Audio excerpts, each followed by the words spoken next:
Shiatiki Chumon Molokiwash. Shiatiki Chumon Molokiwash. Shiatiki Chumon Molokiwash. Shiatiki Chumon Molokiwash. Kepakaki ahashil kuku. Pakaki ahashil kuku. Hello, and welcome to Reclaiming Our Stories, Voices of Indigenous Peoples of California. I'm your story weaver, Victorio L. Shaw, a citizen of the Hoopa Valley Tribe and chief judge for the Shingle Springs Band of Miwok Indians and the Robinson Rancheria Tribal Courts. In this podcast, we sit down with Indigenous leaders, artists, historians, and community voices to share stories rooted in land, culture, and lived experience. These conversations invite us to listen more deeply to the histories, perspectives, and knowledge that continue to shape California today. Thank you for joining us. In today's episode, titled "This City is Native Land," we explore Indigenous presence, belonging, and community in urban spaces, and the ways Native identity continues to live and evolve across California today. Joining us today are Cindi Alvitre of the Tongva tribe and Corrina Gould of the Lisjan Nation, whose voices and experiences help illuminate the deep and continuing relationship Indigenous peoples have with the lands we now call our cities. Let's begin. My guest is Cindi Alvitre, a member of the Tongva people. Hello, Cindi. Welcome. Thank you. Thank you for the introduction. I wondered if you could please elaborate on your peoples. I didn't want to mispronounce your villages specifically, so perhaps you could give us a brief introduction. My name is Cindi Alvitre, and I affiliate with the larger Tongva community, who are the original people of Los Angeles County, Orange County, and the 4 Southern Channel Islands, including Catalina, San Clemente, San Nic, and Santa Barbara Island. My ancestral villages are the villages of Huhuibit and Chowbit. So my village of Huhuibit is located where now the port of Los Angeles is, right across from Terminal Island. So the irony there is that my particular community, Tiat Society, the Traditional Council Pimo, are working with an organization called Alta-Sea that is located exactly where my village was. And so we're kind of in the belly of the beast there. And my other village, Chowbit, my ancestral village, Chowbit, is Rancho Palos Verdes. And just on that coastline is where Trump's golf course is, where they've had all these landslides and the very, very expensive homes. We know that's a natural, alluvial plain. But just located in the belly of the beast, especially the Port of Los Angeles, that which has been measured, if it was economically compared to other countries, could be the 5th wealthiest country in the world. Amazing. Among other things, you teach American Indian Studies at California State University, Long Beach, and you are also an artist and an author. So what you're saying, I wanted to get into, because most Californians, when they think of Los Angeles, Southern California, Native peoples are not the first thing that come to mind. And it's almost as if people assume there weren't Native peoples inhabiting that land for thousands and thousands of years, which obviously we know is not the case. I wonder if you could just talk about generally how cities are viewed by non-Indian people and perhaps the people who currently inhabit Los Angeles, and the failure to recognize it as Indigenous land. As a native, or should I clarify, as a native, this whole topic of the city as native land, it unleashes a floodgate of emotions. simply because we are so invisible in these places that are now highly urbanized. And of course, we become very invisible. And this is a reality and the culmination of us, all of us who are located on the coastal areas of California, the larger cities, San Francisco, Santa Barbara, Los Angeles, and San Diego, who are the first contact tribes before the Spanish colonizers and even the American government headed into the interior. It's a huge dilemma. It triggers a lot of emotions simply because we are invisible. We're more than invisible. Los Angeles has the largest Native American population in the United States. And we are the 1% of that native population. In other words, we're the 1% of the 1% of the Native American population in Los Angeles. We are absorbed into the images and perceptions that so many who come to California seeking out their dreams that become having success, and in particular, the image of Hollywood. The Hollywood sign, if you can imagine that. I mean, people come from all over just to see that Hollywood sign. And I often say, well, beneath the pillows of those actresses are the graves of my ancestors. So, as you're dreaming of your wealth, my ancestors are surrounding you and under you. And, it's also part of the invisibility of our people. And as this particular series is focused on the city as native land, I don't know what it is. Do people not want to acknowledge very, very distant and very long, long past of our indigenous people, the Tongva?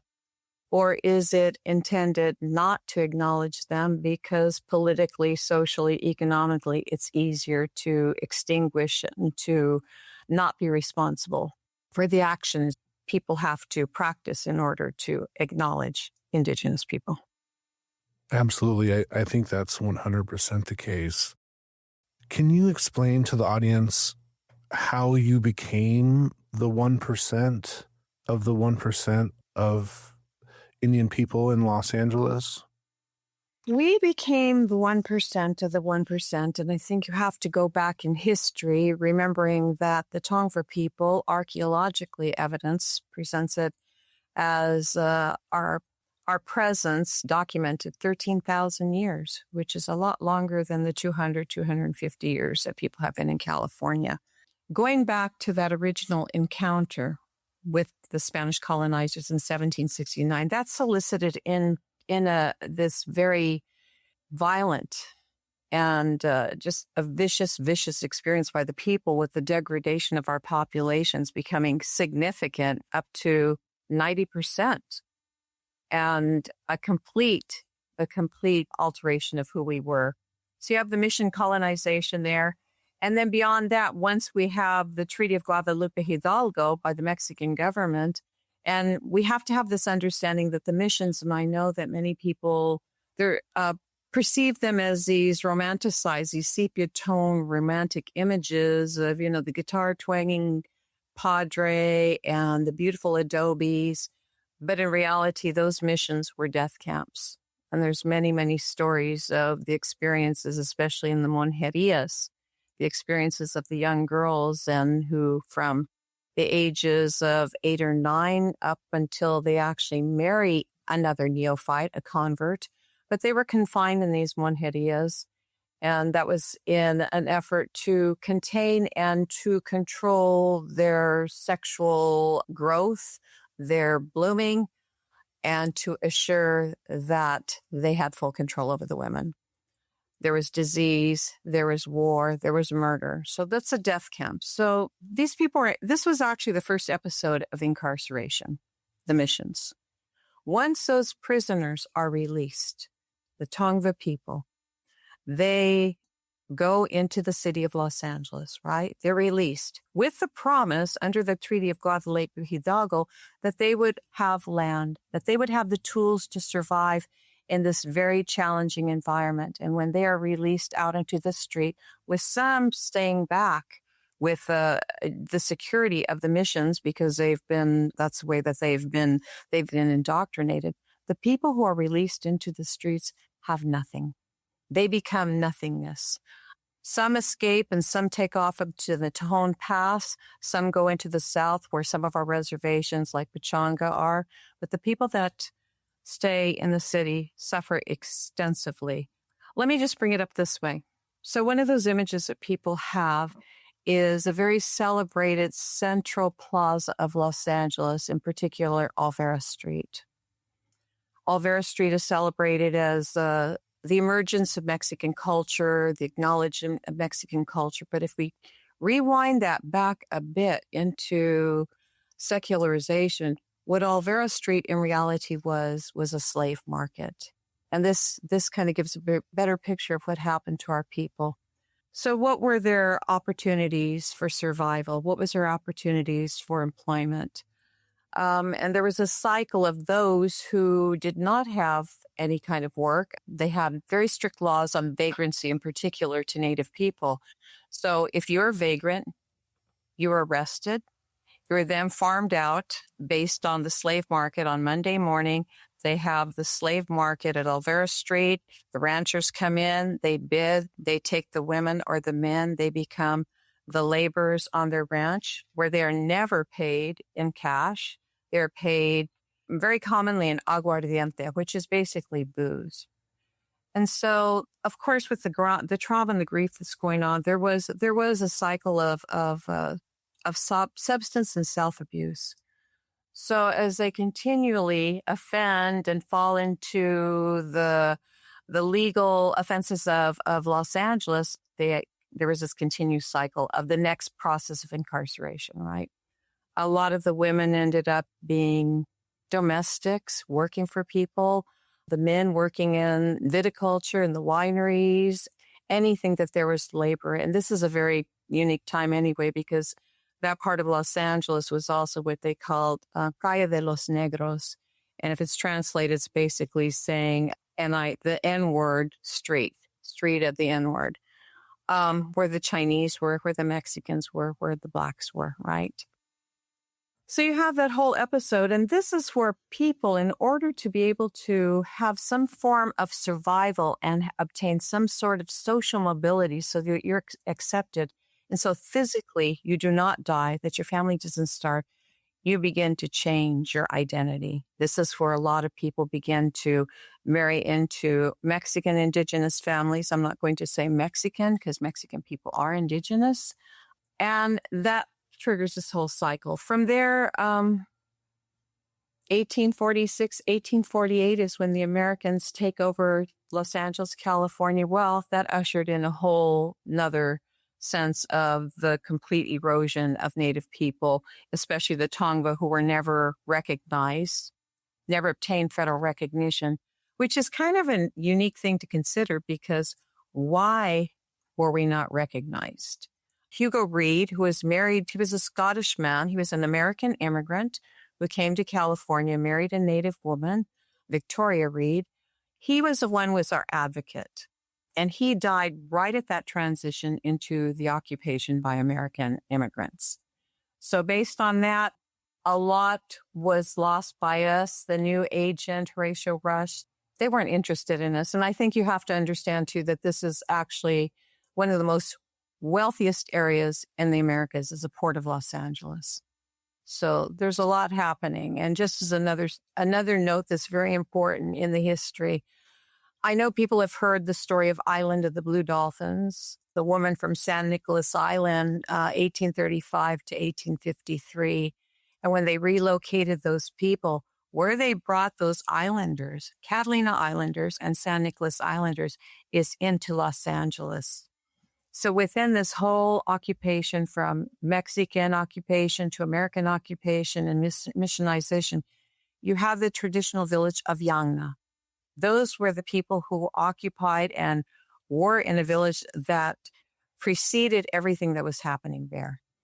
Once that transitions and you have the Pueblo growing, Yangna becomes kind of a refugee camp, a holdout. Those who did not go into the mission. They were the non-neophytes, the Gentiles. But also other villages were formed within the city presence, and that's the one of the Islanders. So they were separate. They were very separate. But being in Los Angeles, is where they landed. You mentioned that the Tongva have never been federally recognized. What is the current state of the Tongva people? How do you associate and how do you experience relationship to land in such an urban place? How we experience the land is, it becomes deeply emotional. We experience the land in a very emotional way. In our communities, we have about 9 different communities, and they don't all get along. Some of them are inland in the San Gabriel Mission area.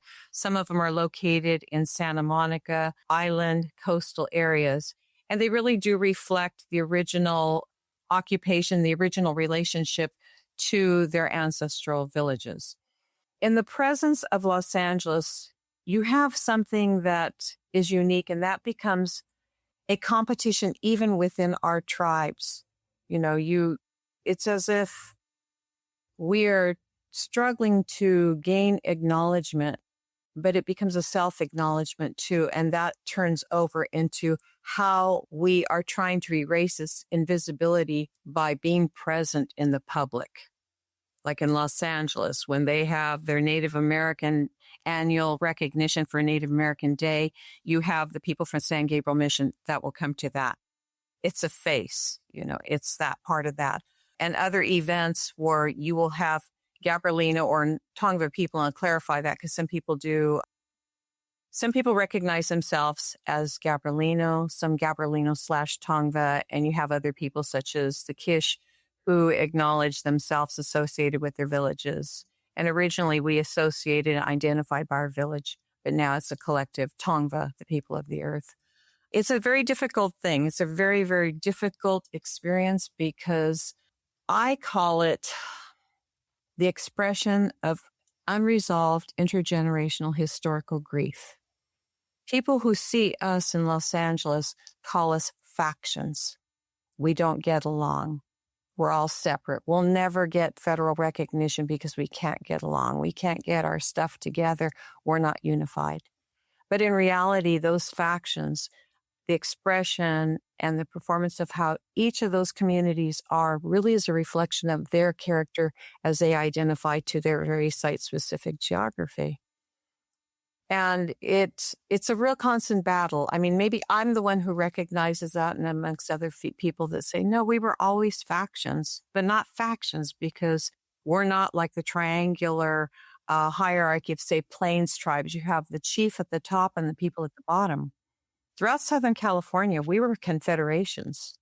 We were all independent villages. You had your traditional leader, and then you had your medicine person who managed the house, or in Kuya, they say the Kish Amna'a, the ceremonial house. Everyone had it, but every village had a specialty, such as our funeral ceremonies. You might have one of the villages where they had a group of people who actually made the commitment, a life commitment to be funeral singers. So when somebody passes away, you bring those specialties to create a whole. But our people are struggling. Some want federal recognition. Some of us don't want federal recognitions, especially at this time. There's many of our communities that say, why do we want to recognize this United States government when they don't recognize us? And how significant is that? Because the cost to it be in the process with the branch of acknowledged recognition to obtain federal recognition is very expensive. Exceeds $1 million, hiring historians, archaeologists, anthropologists who are going to measure you based on what?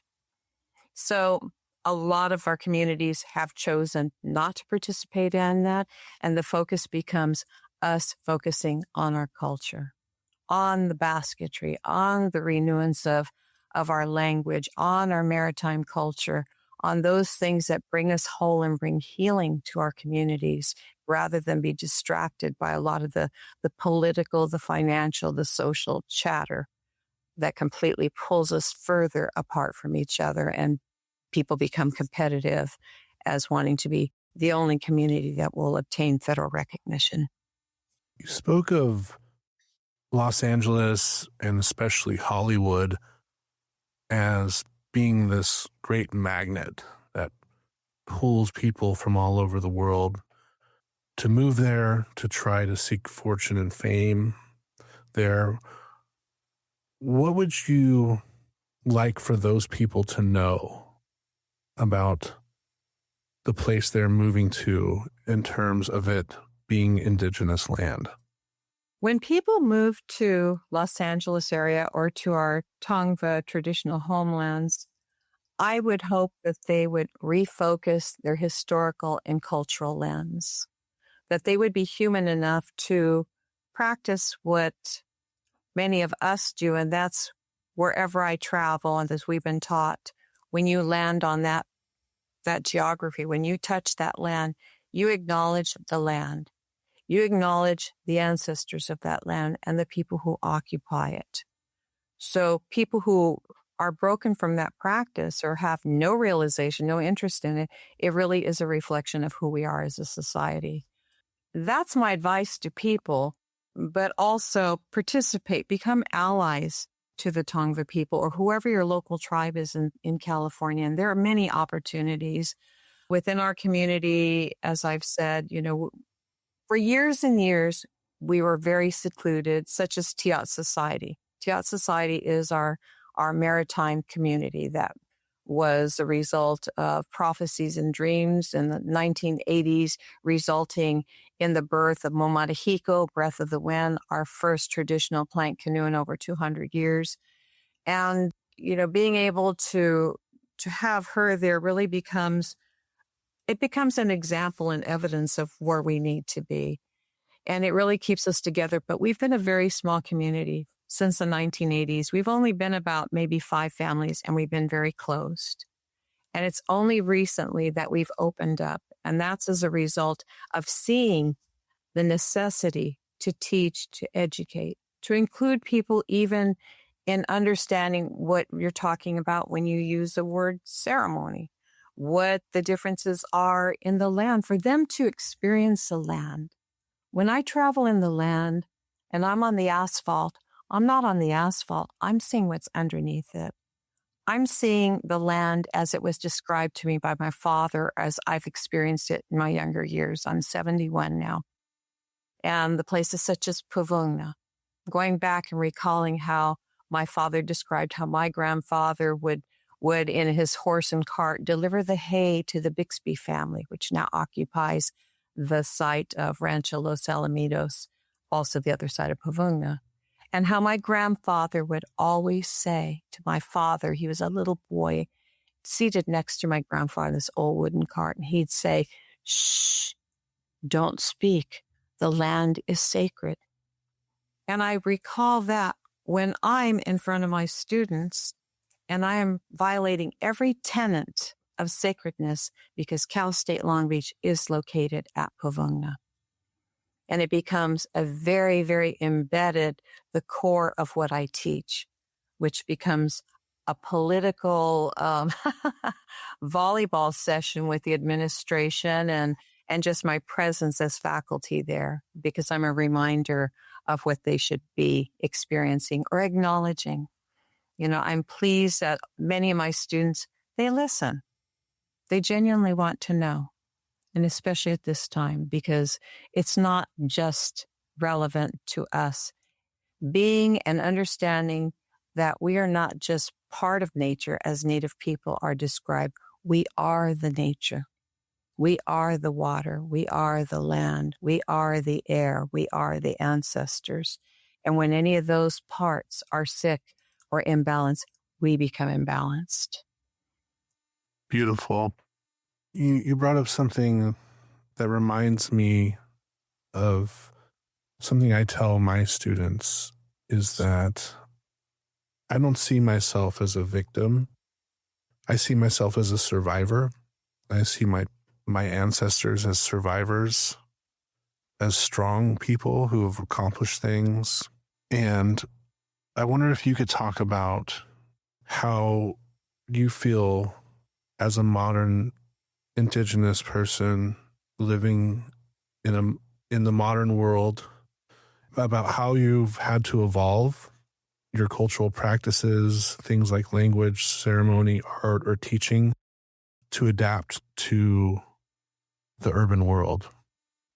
That's a very difficult one. And ironically, I'm retiring, and it's kind of bittersweet because I am kind of exhausted of the repetitive biography, right? The repetitive biography as a descendant of the survivors of genocide. And when you're teaching, it's constantly over and over and over repeating this history of genocide. You're continuously, constantly immersed in this. So you have to kind of shift out of this and not be the victim. As you said, I don't consider myself a victim. I consider myself to be a vessel of ancestral memory and ancestral, not performance, but just a collective of a history too. Very, very cautious in what I release and what I withhold as far as sacred knowledge, sacred information, but all the while attempting and working very hard to establish relevance to everybody that I meet in order to somehow sense where they're at in their positionality in our landscape. Are they completely on the opposite end? I mean, they're completely disconnected from Los Angeles, a majority. But you know what? There's many, many people, many human beings that do understand it, and they become allies, and they want to work to gain this and erase this human centricity to transport that into ancestral memory. And I say this to my students, and it's not to dismiss the Indigenous presence, but I tell my students, I said, we all come from human tribes. I don't care where you're from. We all come from human tribes. And as time went on, there was that point in history where people converged, right? Where they separated. I always say that's the religious of the Judeo-Christianity. Best example is in Genesis, where it says something like, "And man shall have dominion over the earth." That pulled human beings away from their true identity, from the natural world, from the nature.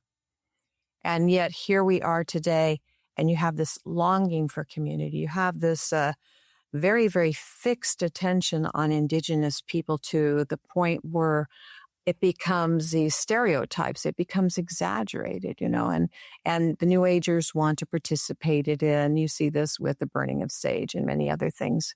But we still have that core of people in Los Angeles and throughout who recognize that right now in our society, on our planet, we don't even have the luxury to be exclusive because we are talking about the land. We are talking about the health of the land and the water and the air. And if we're not teaching, then what are we doing? We have to move into the future and a healthy future for everybody. Thank you so much for that. I want to finish with this last question. I live now in the Bay Area, and every time I cross the Golden Gate Bridge and I look towards San Francisco, I try to imagine what it must have looked like before it was a city, before it was covered in concrete, before the waterways were controlled, and when it was full of tribal people coexisting with the land. If you could sort of close your eyes and imagine that for your homeland, where your people come from, if you could sort of close your eyes and look back into the past, I'm wondering if you could describe what you'd see. Well, a really good example of the experiences, the visual experiences of what I see when I go downtown Los Angeles is as I travel down those asphalt roads that are covered in rivers, covered in concrete.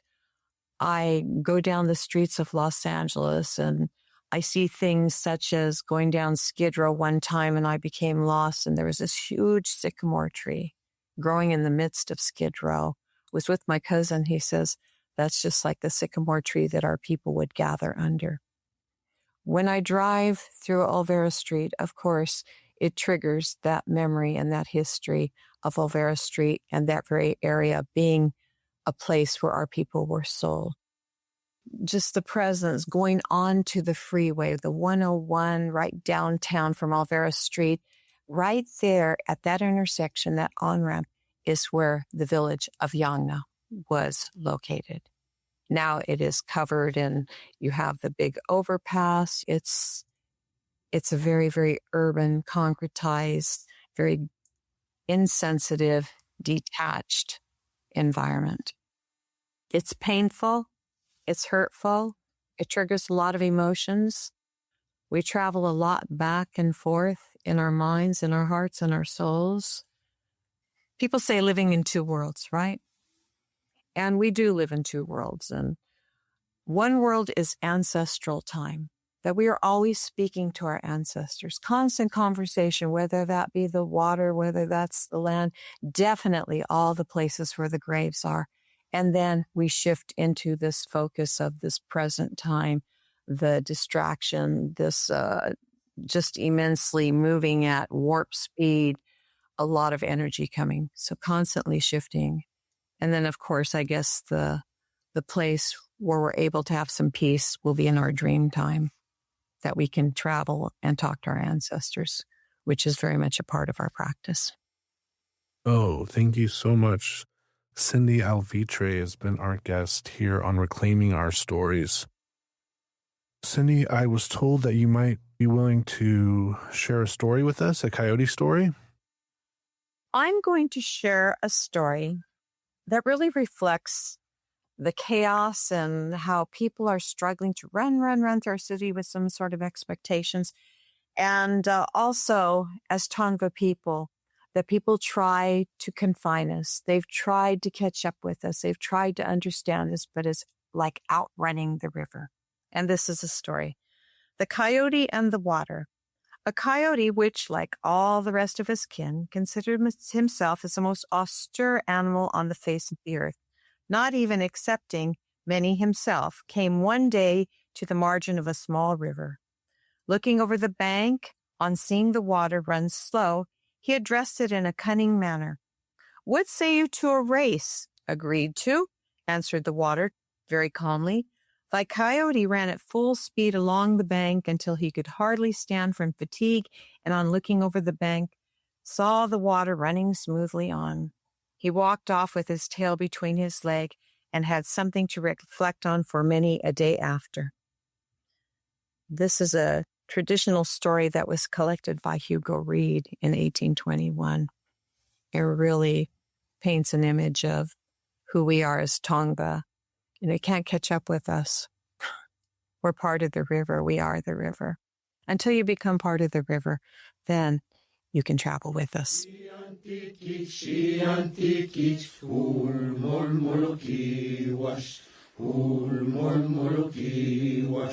Beautiful.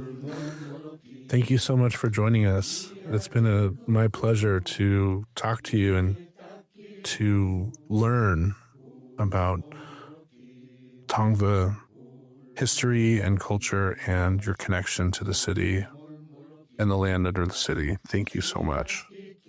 Thank you for having me.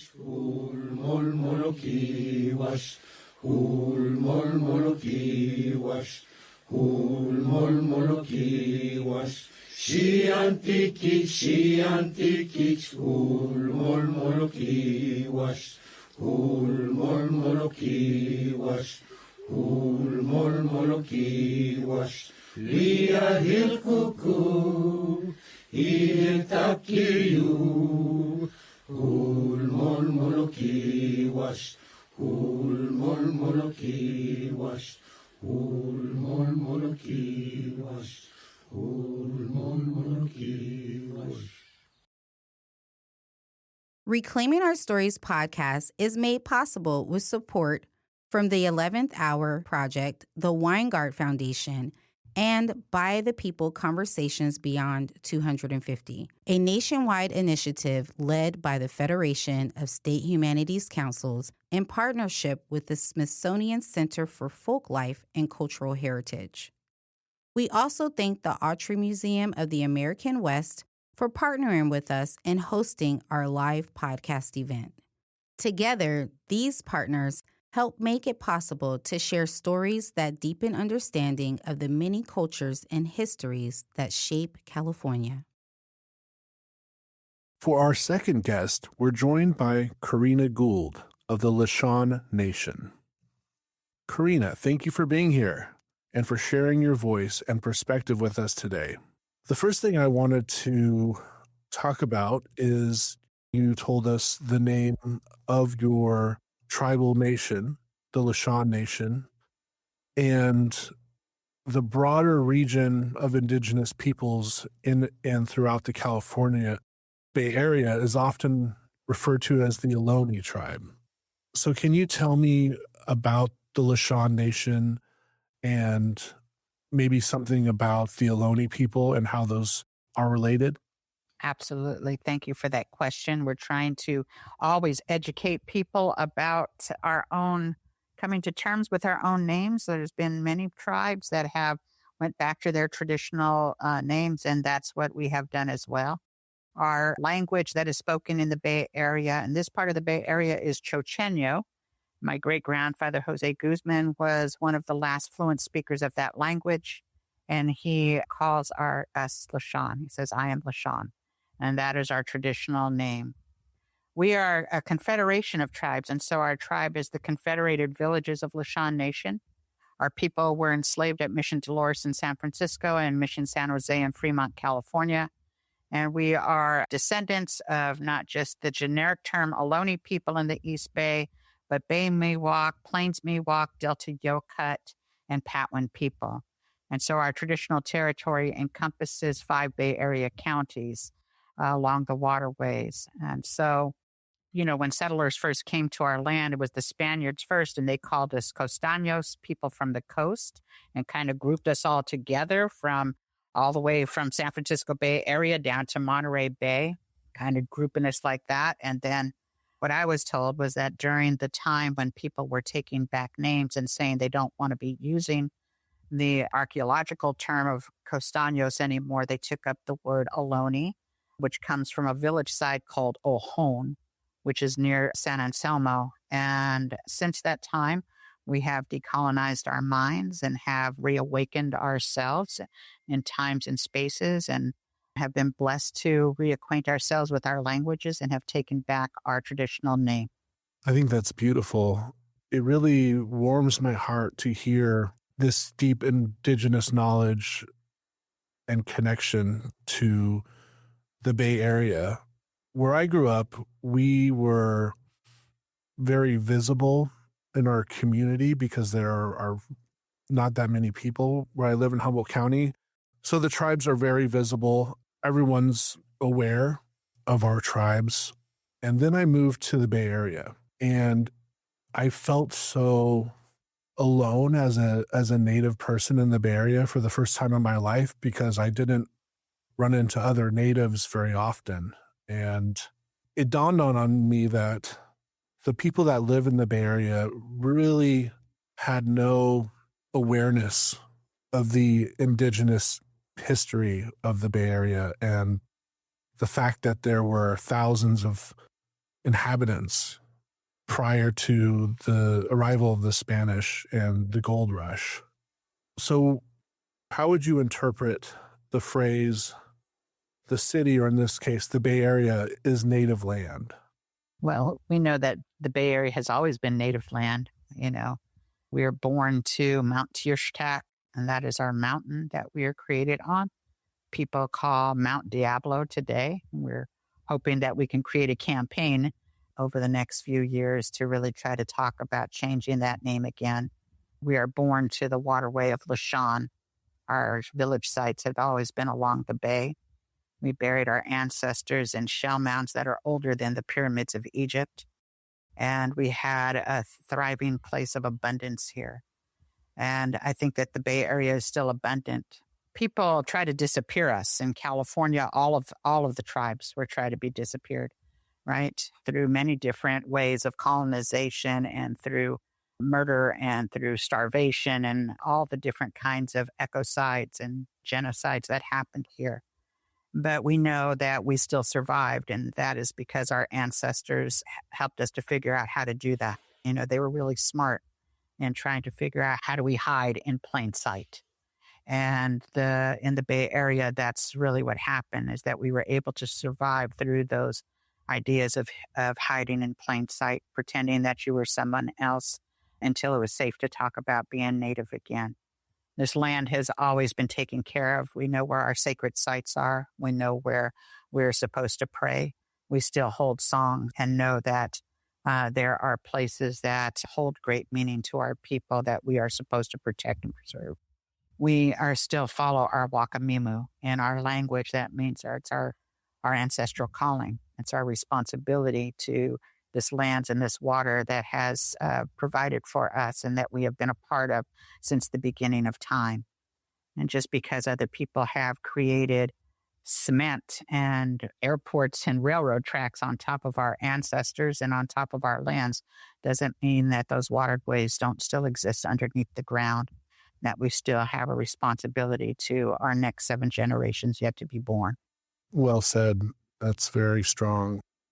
You use the phrase disappear us, and that really was the case in California. And as you well know, one of the first places to become colonized was the San Francisco Bay Area. That was where the heavy influx of essentially invaders showed up to come and find gold in California. That the population exploded in the 1850s. How do you feel about this idea of disappearing indigenous tribes in California, specifically to your tribe today? The fact that you aren't federally recognized, that you don't have land base in trust. Do you feel that this is still happening to your tribe today? Or do you feel that the fact you are in the Bay Area affects the fact that you're not federally recognized? I will say that, the disappearance started happening before U.S. colonization, right? We were colonized in the Bay Area first by the Spaniards and then the Mexican Rancho period, and currently by the U.S. government, right? And so we're still being occupied. Our territories are still being occupied by foreign governments and people that have settled on our territories. I think that I have spent, and people that I have aligned myself, allies and accomplices, and other Native people that have worked with me for the last 3 decades to really uplift that we're still here, to really bring about the idea that not only is there an intertribal presence here in the Bay Area, but that the Lisjan people are still here. I think that when we've done a lot of the work around sacred site protection in the Bay Area, that it was a real awakening to folks, and that we're taught in 4th grade that we were gone. And I think that that's one of the ways that they disappeared us, and they continue to do that.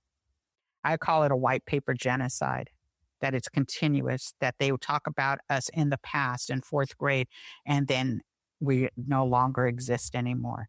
What happens in 5th grade is that we talk about the gold rush, and then we go on to other things. And it's like we were, it was nice that those folks that had Thule boats were here, and now they're not here anymore, right?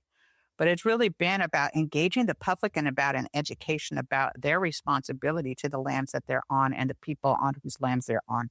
It's been an education to the broader public to bring back the words of this village site or this territory called Huchun. That wasn't something that was spoken about, and now it's a regular thing that people put on their email tags at the end of an email. That we had folks in San Francisco after we had started doing this work that were on the radio calling it Yalamu, that they were radio stations that were naming it that now.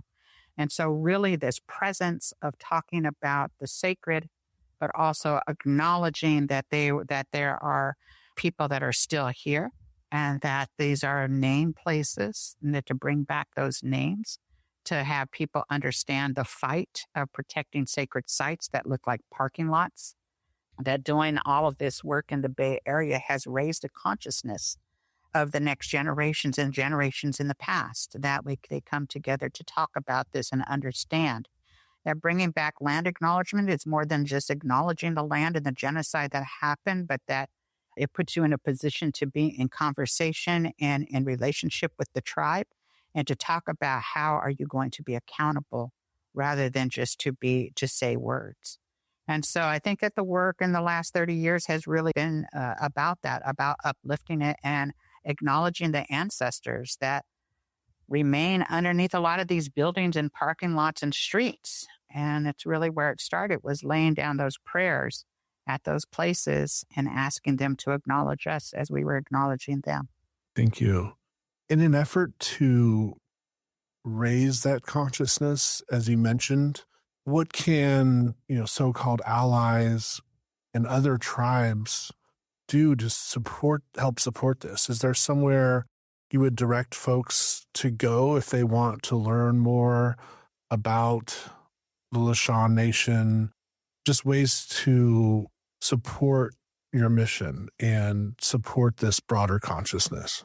Yeah, thanks for that question. I think that one of the great things is that over the years of doing this sacred site protection, and because we're not federally recognized, we have an issue with NAGPRA and getting our ancestors returned to us, right? And there was, at some point, there was this dangly piece of law that allowed for unrecognizable tribes to get their ancestors returned. And then that NAGPRA law changed recently. So we're not available to do that anymore without tribes that are federally recognized. I would love for us to work in partnership with federally recognized tribes to have our ancestors returned so that they could be reinterred with dignity and respect. And that dignity and respect isn't just for us as Indigenous people, as Lisjan people, but it gives dignity and respect to all of the people that now call this their home. That to work in that kind of way, if they want to learn about the work that we're doing, because we had no land, imagine a people that still live in their territory and have no access to land, and that we became homeless in our own homeland. And so it was after the takeover of Sigorate, a village site on the Carquinez Strait, that we decided to start a land trust in order to bring Indigenous land back to Indigenous hands. And that's why we started the first urban Indigenous women-led land trust in the country, Sigorate Land Trust, named after that village site that we took over for 4.5 months. That it has now allowed us to bring in Indigenous people from many different places to work as land stewards, to re-engage Indigenous people back into the lands, to reinvigorate our soils with California natives again, to create that relationship with our little Penantok, our little bees, our little Penons that are California natives that we don't think about. We only think about the honeybees, but there are so many different relatives that we have here. To have waterways returned to us, to have our first pieces of water come back to us, and to be able to care for that water and have a voice in a different kind of way with those waterways, to engage with us in coming to be a part of the land. And I think that that's what happened. We saw that during COVID, that human beings all over were looking for a way to reconnect with the land. Because we find ourselves in these urban places like my territory, we lose direct connection to land, and human beings intrinsically need to have that connection. And so come out and volunteer on one of our land sites, be a part of rematriation, bringing back the wholeness of who we are as human beings and remembering what our responsibilities are. So I'm glad you brought up the Sigorate Land Trust. Land trusts are something that have been occurring more frequently with tribes in the last 10 to 20 years. I'm wondering if you could explain to our audience what is a land trust and why they are important. A land trust is, it's created by many different people that have land trusts. Land trusts are generally put together by a group of people or citizens that want to protect land or species that are endangered or for future generations. We didn't think about a land trust. I didn't even actually know what a land trust was. It was 6 months after the takeover of Segurite that I was invited to a meeting of land trusts in Southern California by Beth Rose Middleton. And she's a professor at UC Davis, and she wrote the book Trust in the Land, which is really about how to build a land trust. But I went down there and I found out that there was a handful of native tribes in California that were beginning to buy back their own territory, buying back pieces or having long-term leases on a quarter acre of land or an acre of land just to be able to tell their stories and to bring people back to the land, their own tribal people, buy back their sacred sites. And so it became a tool that we use to re-engage Native people in doing that work that we needed to bring us back to being who we're supposed to be. To imagine that you're living in cities like Oakland in the Bay Area and not to have a place to pray and gather without having to ask permission from parks or private landowners. And so this land trust has given us the tool to do that. And since that time, since we started this land trust about 10 years ago, we've seen land trusts start in indigenous lands all over the place and have had beautiful conversations with tribal people and our Kanaka Maui people in Hawaii that are starting land trusts to do similar kind of work. How do we do this work so that we could support the next generations that are to come? How do we support the work that's happening to protect sacred sites? How do we do this work together?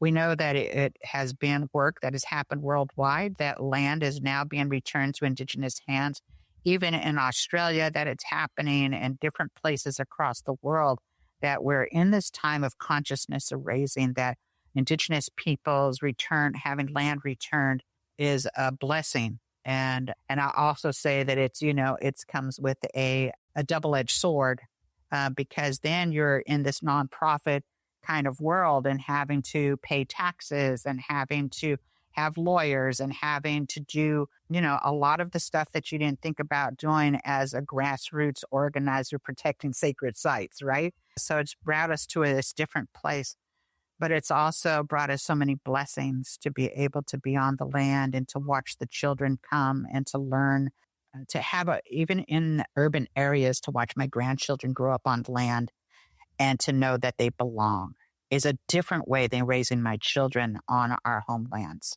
To have a land trust site where they know that that's their place, that's their responsibility, to know the names of the plants there, what they're used for as little tiny people, is a way of, it's just a blessing that our ancestors, I was able to see. One of the miracles that happened from creating this land trust. That's tremendous. You mentioned all the modern challenges that come along with being responsible for land these days. Are there ways that people can support your land trust? I mean, there's so much wealth in the Bay Area, and I feel that there's people out there that would love to support this, even corporations, cities and counties. Are there ways that folks wanted to get involved and wanted to help support your land trust that they could do so? Absolutely. I think that's a great question. If they go to seguritelandtrust.org, there is a button called Shumi, and Shumi in our language means a gift. We ask people that are non-Indigenous, that live in our territory, live, work, or play here, to pay an annual land tax or Shumi. And it has this whole little thing that our allies created and they put together. You put in whether you're a homeowner or you're a renter, how many bedroom, and it gives you a suggested donation. And you can get on a yearly cycle, your monthly cycle. You could give a one-time large grant. It's a wonderful way to be involved and be a part of the rematriation in the Bay Area of returning land and to take care of all of the things that has to go with it. We invite people to do that. Sign up to be on the volunteer list and come out and volunteer when you can. have your work group come out and do some work out on the land. And it's a really good way to engage with the land trust and to learn about the work that we're doing and how people can support. And so all of those ways are great ways to be engaged. Fantastic. And we definitely encourage people to support Indigenous causes, especially one like this that is so pure and worthwhile. Corrina, I have two questions before we end. I feel like we're just getting started. It's so wonderful to talk to you and to get a sense of your deep connection to the land and your incredible knowledge. So I have sort of a selfish personal question, but every time I drive across the Golden Gate Bridge since I was a child, I'm just struck in awe and wonder by the immense beauty of it. But the first thing that has always occurred to me is I try to imagine how much more beautiful it was prior to European contact. In other words, when it was full of redwood trees and marshes and wildlife. Is there anything you can tell me based on your knowledge and that would help paint a picture of what someone might have seen if they were to gaze off one of the peaks along the San Francisco Bay of what they might have seen? Yeah, I always ask people to try to soften their eyes when they come to urban areas. And that if you imagine, and just take Oakland, for example. There were 50 different waterways that just came into Oakland. Creeks and streams that came off the hills, and that it was full of this abundance that was here. That there were grizzly bears and seals and all different kinds of birds and fields of wildflowers, because people think that all California eats were acorns, but we actually ate the seeds of wildflowers much more than we ate the acorns. And that there were tule elk and deer that were here, and that there was enough for everyone. That the underbrush of all of the forests that were here were cleared because we managed them with fire, and we had villages that were a few miles away so you can visit your family. All of our villages were about 3 miles away from each other. And that there was always the village where the fresh water met salt water. And so you can put your tule boat into the water and you can go fishing with nets and duck hunting in the tule reefs. But I like to say that, that there was ceremony that was happening in the Bay Area, that there were fires that were on top of the shell mounds that you could see for miles away, that before electricity, that those fires on top of those shell mounds that you could see across the bay and know where the villages were, that you could send signals when there was red tide and you're not supposed to eat the shellfish, that there was trading that happened up and down, and that there was a lot of laughter and a lot of song. And so I always think of we think of the Bay Area as this place of abundance, but it's been in a place of abundance for thousands of years. And it started with those prayers of my ancestors here that was thankful for the abundance that was here, that there was, a beautiful climate, and that there was just enough rain and not too hot. And so I still think of it as that way, that, there's an abundance here. And it wasn't until private land ownership and this idea of individualism that we got astray, and that we can still do it. We can still take care of one another. And I think that that's what the world is asking us to do right now. I agree. I believe that's why we survived the California genocide, is to carry that message forward. So lastly, reflecting on the title of this episode, This City is Native Land, I'd like for you, if you could, to leave a parting message for the inhabitants of the Bay Area, the visitors, the many people who see it on movies. What would you like for them to know about your land and about your people? I think that it's important for people to know that we survived 3 waves of genocide, and that we continue to have ceremony, and that we are resilient, and that we are expecting people that find themselves living or working or playing in our territory to be a part of the solution.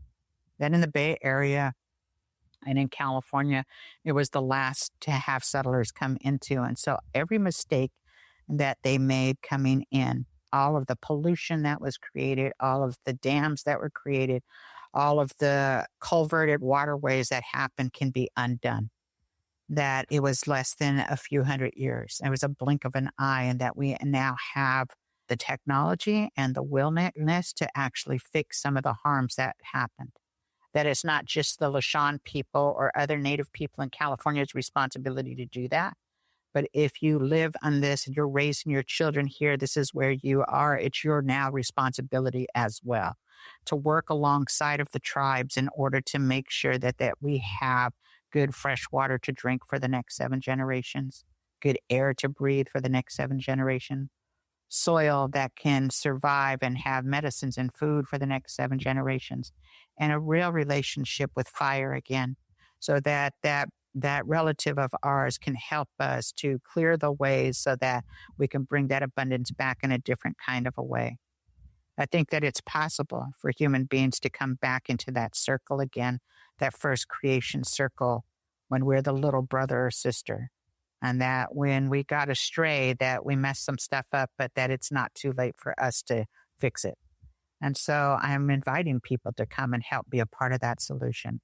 How do we do that if we, as Indigenous people, well, we can't be everywhere, join all of the meetings at every city council and every county meeting, but we need folks that are invested in trying to help fix all of these problems together doing this work.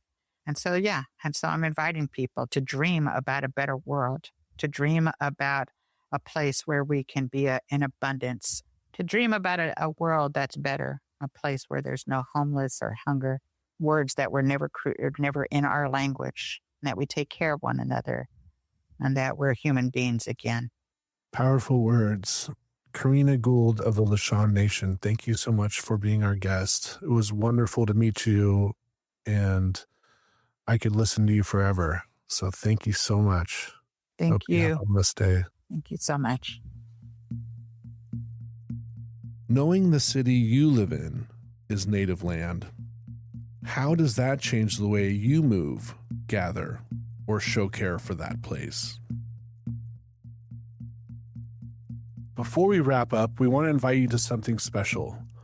On Saturday, June 27th, Reclaiming Our Stories, Voices of Indigenous Peoples of California, will be recorded live at the Autry Museum of the American West in Los Angeles. Special thanks again to Cindi Alvitre and Corrina Gould for joining us today. You've been listening to Reclaiming Our Stories, Voices of Indigenous Peoples of California, created by California Humanities, a nonprofit partner of the National Endowment for the Humanities. To learn more about this podcast and the work of California Humanities, visit calhum.org. Until next time, keep listening, because every story connects us to land, community, and to one another.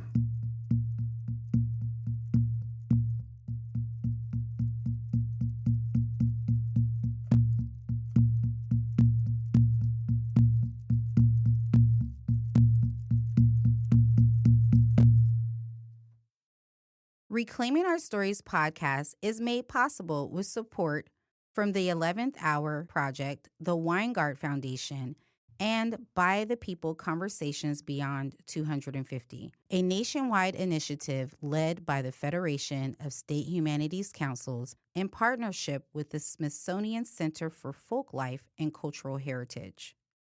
We also thank the Autry Museum of the American West for partnering with us in hosting our live podcast event. Together, these partners help make it possible to share stories that deepen understanding of the many cultures and histories that shape California.